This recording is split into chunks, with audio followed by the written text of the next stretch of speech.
Saat Superman kecil sedang bermain baseball bersama teman-temannya, tiba-tiba Clark memukul bola dengan kekuatan luar biasa hingga bolanya terbang hingga tak terlihat.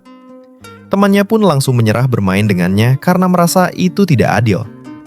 Clark kemudian berjalan pergi sendirian dengan perasaan sedikit sedih, sampai akhirnya ia melihat Alfred sedang memperbaiki ban mobil.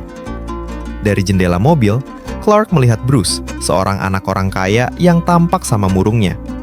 Lalu ia bertanya apakah Bruce ingin bermain baseball bersamanya.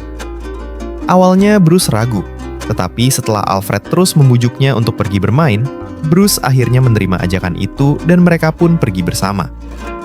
Clark lalu bertanya, apakah Bruce ingin menjadi pelempar atau pemukul? Setelah Bruce memilih menjadi pemukul, Clark mulai melempar beberapa bola, tetapi Bruce terus gagal mengenainya. Clark mengatakan apakah Bruce tahu cara bermain baseball, dan bertanya apakah ada hal lain yang bisa ia lakukan. Bruce sedikit kesal. Ia langsung mengambil posisi bertarung dan menantang Clark untuk menyerangnya. Sementara Alfred dan Jonathan Kent memperhatikan dari kejauhan, Clark menerima tantangan itu dan berlari ke arah Bruce. Namun di luar dugaan, Bruce dengan mudah menjatuhkannya. Clark langsung terkejut, tetapi juga terlihat sangat antusias. Ia buru-buru meminta Bruce mengajarinya melakukan gerakan itu juga. Akhirnya, Bruce dan Clark menghabiskan sisa hari mereka untuk berlatih bersama, sementara Alfred dan Jonathan hanya tersenyum melihat mereka. Keluarga Ken kemudian mengundang Alfred dan Bruce makan malam bersama. Setelah menikmati makanan dan minuman hangat, Alfred mengaku kepada Jonathan bahwa sebenarnya ia sudah bisa memperbaiki mobil tadi sejak awal. Namun ia sengaja tidak melakukannya karena ingin memberi Bruce kesempatan mendapatkan teman baru.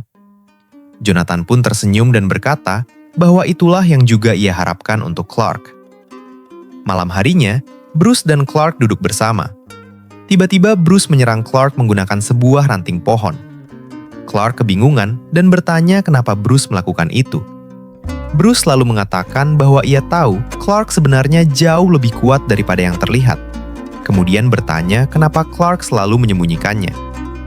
Clark menjawab bahwa ia takut orang-orang akan merasa takut padanya jika mereka tahu siapa dirinya sebenarnya. Namun Bruce hanya tersenyum dan berkata bahwa menurutnya hal itu justru sangat keren.